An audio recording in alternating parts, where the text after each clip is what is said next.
I'm Josh. If you guys are ready to get going. Let's do it. Sounds like it. Okay. So I'm Josh Foster. I think we wanted to put this session together for sort of following up my conversation on 4.1.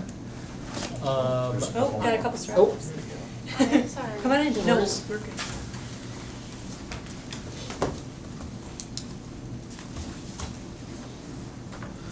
So I'm Josh Foster. I'm with Adaptation Leader as an affiliate, and I think we put together this session as kind of a catch-all to talk about big issues, maybe bouncing off 4.1 the way forward, but we don't necessarily need to limit ourselves to that.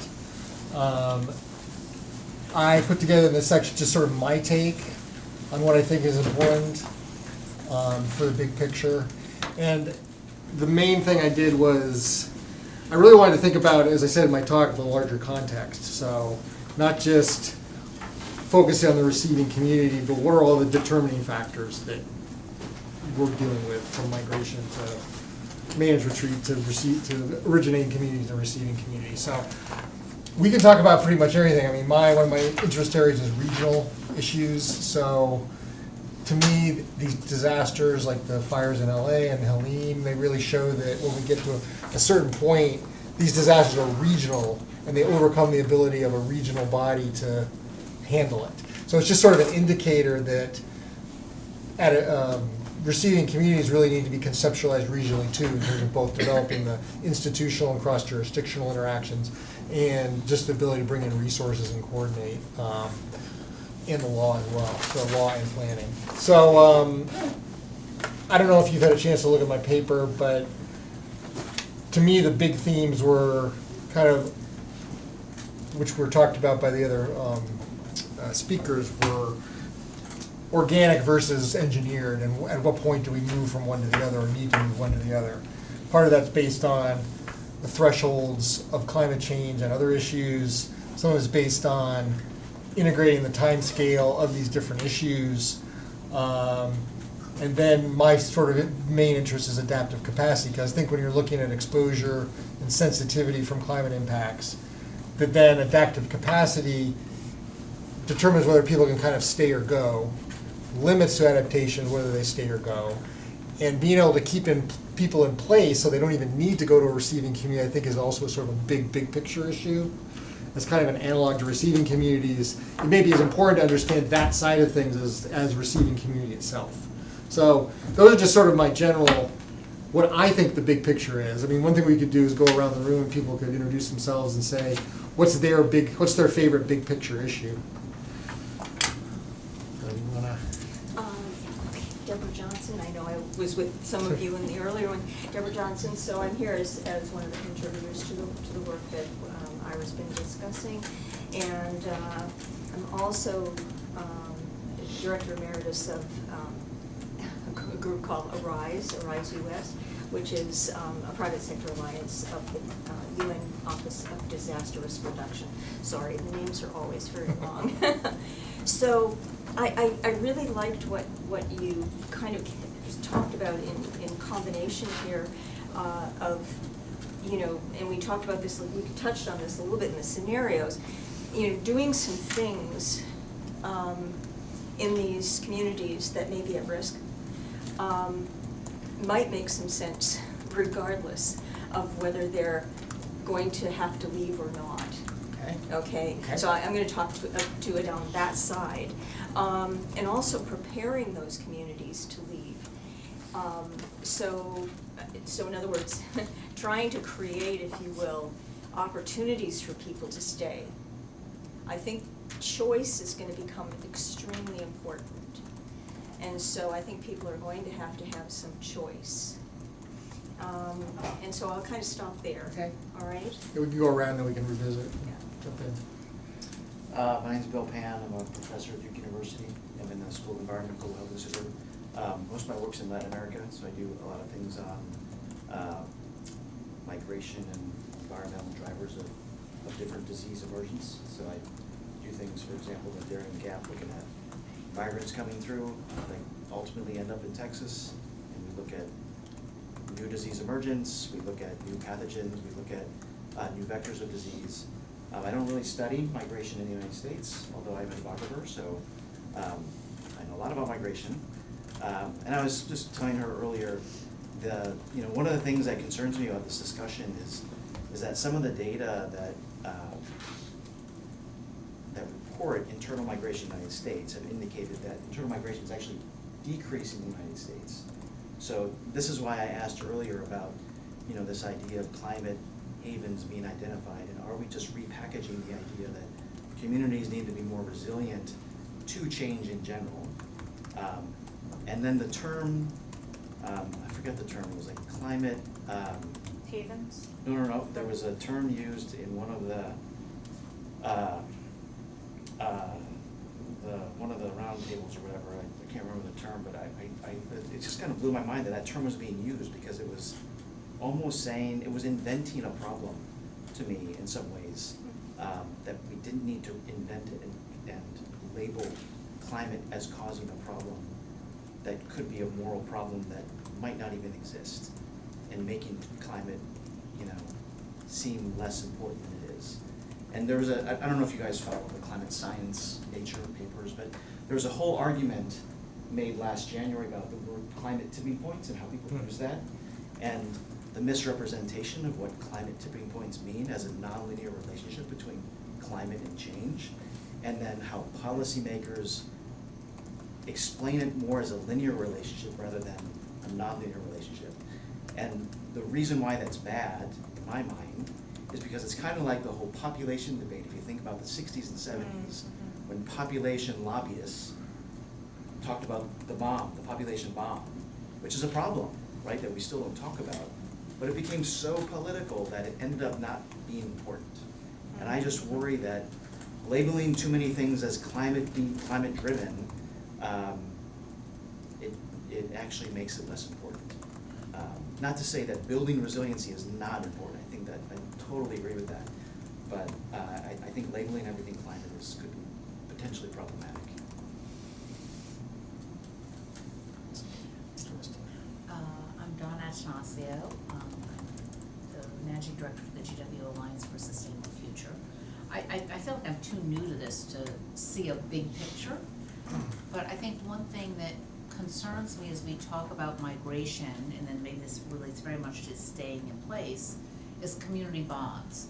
That people live where they live because their family is from there, or they feel a particular affinity to that place, or they've got friends, they've got family, and when you think about migration, how many of those bonds are breaking up? Even today, that has happened just because of education. People go places, people that used to maybe stay in their community leave, and that has profound change. I was talking about this with my 100-year-old mother the other day. And she's like, nobody stays in the same place anymore. Everybody's spread out all over. And we're gonna see more of that, which means you have this social disruption. And I'm sort of wondering how that community fabric piece, what happens to that as we go through this? I think there's also a parallel issue of people want to move where they want to move. I mean, something about the American character is, I want to go where it's nice and it's cool and I'm going to be happy and my life quality is going to be better. And that's been pretty prevalent for 200, 250 years. And it hasn't really changed that much in mentality, but climate is going to make that, it's going to limit your decisions. It's going to limit it because you're not necessarily going to want to go, you may go to a place because you're like, yeah, I don't really care, or you may go to a place, you may say, I'm not going to go to that place because I've heard it's not great. Or I might go to a place because I've heard it's better climate-wise. We also have embedded patterns. I mean, I come Well, that was a from good- upstate New York where people are like, oh, when I retire, I'll go to Florida. Yeah. I've got all these cousins Yep. buying property Right. in Florida. I'm like, you guys crazy? Yeah, exactly. But that's where all my cousins are. Hi everyone, I'm Peter. I'm a 2L here at GW. I'm writing my note currently for the Energy and Environmental Law Journal on the right to travel and strict scrutiny in the context of internal climate displacement in the U.S. Basically, I'm just looking at, given, like you mentioned, Helene, Milton, the LA wildfires. I mean, I know I saw early on the numbers for LA were about 170,000 people displaced from the fires, and that was like within a week of them, so I'm sure that number's gone up. but trying to hypothesize in the future, if there's a mass movement of people from one state to another, does the right to travel, does strict scrutiny, is that able to handle this? And so for the bigger picture, I think, you know, resilience and, you know, climate-induced migration or natural disaster-induced migration, which are made exponentially worse because of climate change, is gonna have to, in the bigger picture, make us rethink the union that we've come so familiar with, the union of the states. Will the Supreme Court, will courts across the country have to rethink how states interact with one another? Because like strict scrutiny test has the compelling state interests narrowly tailored if they're infringing on somebody's rights. But there's a broad scope that a state could argue is a compelling state interest that's enough to infringe on people's right to travel. And so that's what I'm looking at, and that's kind of my consideration of the big picture, is more of a constitutional union, you know, American union kind of approach, because I think it's gonna really force people to have to reconsider what they thought the union was and what it's gonna be as things change. Okay. Does that apply to water, movements of waters, interstate water movements? Is that a strict scrutiny question, or? It's not really something I've dove into. Okay. Water-related stuff has been more so of like a water supply argument for a state interest. That's the only water I've touched Okay. so far, but, so I'm unsure. Okay. Yeah. I'm Julia Pascal. I am a contractor right now with FEMA.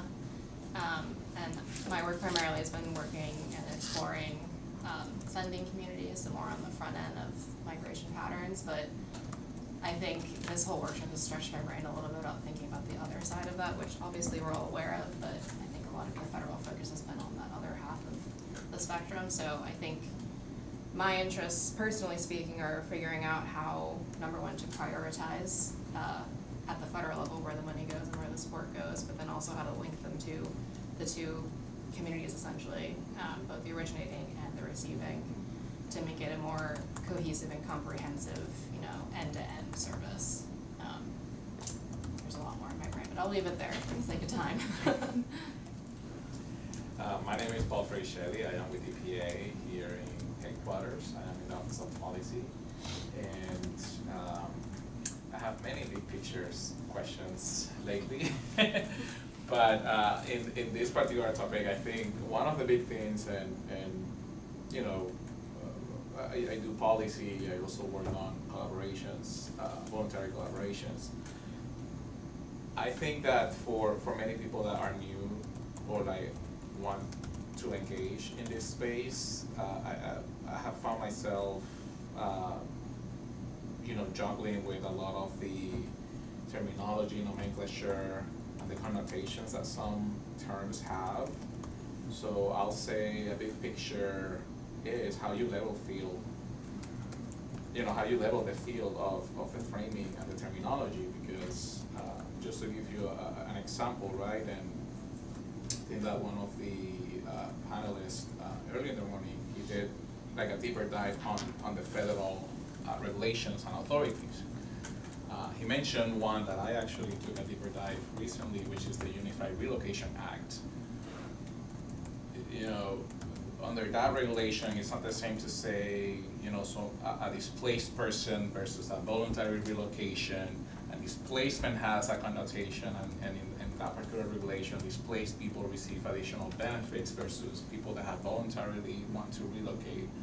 So you know, when, and again, I can only speak, you know, on the federal side in terms of that's what we know. If you're talking to me about displacement, that means URA, Unified Relocation Act, so these person have certain benefits. But then, so yeah, when we talk about climate displacement here, or like displacements, the federal policymaker is thinking, oh wow, it's okay, so URA rights. It's not thinking necessarily about other type of, you know, displacement. So yeah, that could be, so I think that perhaps, you know, how you align the framing with the current regulation that exists. So then the policymaker, the government, you know, that wants to engage can link them better, because yeah, it could be you know, challenging.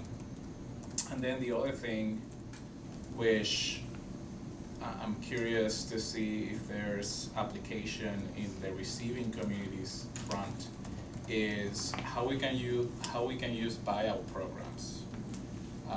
Buyout programs is perhaps one of the few tangible ways that federal government can support. So yeah, I'm curious about that, and particularly, you know, how buyout programs can help incentivize or can be the enabler of people that wants to move but can't move because of the resources. And buyout programs use appraisals to determine the fair market value of the property or the land, right, that is going to be left behind. I've seen few cases that, you know, the buyout program serve as a way to finance the land to be bought to actually build something new. So thinking about, you know, how we can better evaluate the comprehensive value of that land or real property, because that then can help in the buyout program context. That decision maker about, okay, well, how much compensation will I give to this person that wants to move? So I think that those are like things that I've been dwelling into lately. Yeah, I think the nomenclature is important because even since we started this project, the nomenclature has changed. I mean, I think today, climate mobility is that's the first time I've really heard that term. Climate haven's already gone in 18 months. Climate mobility is now the new term, so. And also, how do you talk, it's not receiving community, it's welcoming community, so fast evolving. Yeah. And the buyout thing is interesting because it does it does highlight that kind of managed retreat or moving people out of an origin community is as important as where they're going. So that it's like driving the push-pull is important. It's not just about incentivizing people to put them in a receiving community, it's also. Yeah, and I think some of the presenters today touched on this idea of not thinking about these two things in separate silos, right? Yeah. But rather, how do we connect them?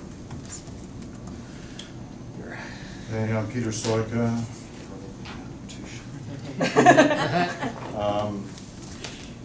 I also have been working as a consultant in other areas for a long time, and one of my areas of interest is the relationship between environmental quality improvement and the investment community, the financial markets, and I've done a lot of research and writing on that over the years, including a piece for Adaptation Leader that makes the case that Wall Street and much of corporate America is way behind on understanding the importance of climate change adaptation and really need to get with the program.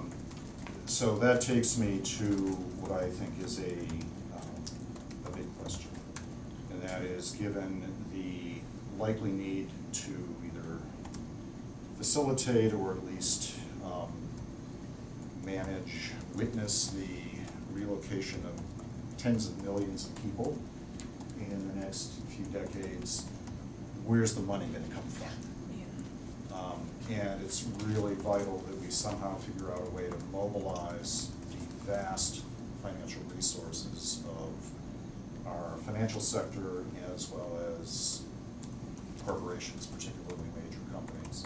They have a stake in this too.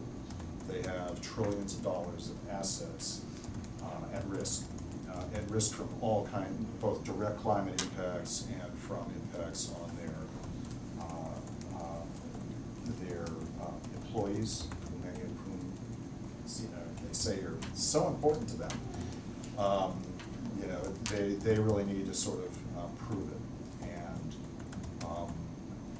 from what I heard today, thus far, it appears that some companies are moving some operations to areas that are maybe less prone to climate-related disruption.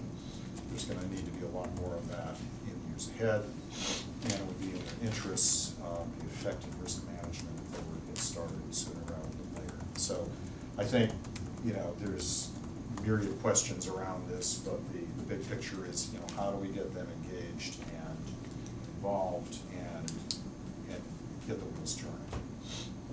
folks familiar with the finance, bouncing off what Peter just said, are folks familiar with financial risk, the whole sort of emerging field of financial risk climate, or disclosure, climate risk disclosure for financial, not just on the physical, but on the Yeah. health of your Yeah. portfolio, and, okay, but I'm just, Yeah, and it's also been built into the CSRD as well. okay. Right. Yep. Yep. Because to me, that's a whole other analog of, or connect parallel issue where the systems may be most vulnerable because of their financial exposure almost more than anything else. And that's gonna be that may be a kind of resilience of a receiving community. It is, it's a push in that direction, definitely. Like It can if be a- leveraged. Like if a company, or if a company is like financially exposed, then they're not necessarily the best anchor for a receiving community. Right. Hi, I'm Megan Sullivan. I'm affiliated with Adaptation Leader as well and a consultant. My largest question, I think, at this moment is how we connect the receiving community piece with the adaptation piece, because it's there, like, as in, they're receiving communities, we're saying that we hope that they adapt and they become more welcoming. But I think there's also a lot of potential to use receiving communities as a concept to advance other social justice issues, advancing, hopefully solving some current systemic problems and harms. So finding a way to like bridge that gap in how we talk about it, how we implement it, and how we fund it, but also recognizing that there is some barriers to that, particularly I think in the funding and in our current political climate now. How do we talk about equity without, talking about equity or using the words that are been flagged for many reasons? So it's like, how do we advance those goals that are more larger societal goals through these initiatives? Do you think DEI is still a way to talk about this? Well, that's an active question. I've actually been hoping to ask a couple people on that, because it's like, of course we want like equity-centered, justice-centered language, but then is that potentially also a barrier to equity and justice? And that's where that's where I think we're all in that state of like, well, how do we talk about this? How do we think about this? Yeah. One thing I heard recently from a fairly active group of people in the private sector is that they may not be talking about it, but they're definitely not abandoning it. And so they're just quietly moving along, right? It's just reframing, and it's like, how do we frame it in what language, and Well, but like having some sort of basis of what we actually mean so that people aren't using it in the wrong way or for their own purposes. I'm reminded of how I sometimes explain sustainability to people who get kind of tangled up in it. What does equity mean? And I say, and this I think bears directly on DEI, it's about fairness, okay? Are people being treated fairly? Have they been treated fairly in the past? If they have not been, well, perhaps we ought to listen to their concerns and think about doing something about them. And I think people find that less intrusive somehow. It, to me at least, helps to put things on more of an even. Human scale. Yeah. Great, we have very similar thoughts. Okay, great. Hi everyone, I'm Expand. Marissa Knodel. I'm currently fun employed, try my way this week. I was working for the previous administration at the Department of the Interior.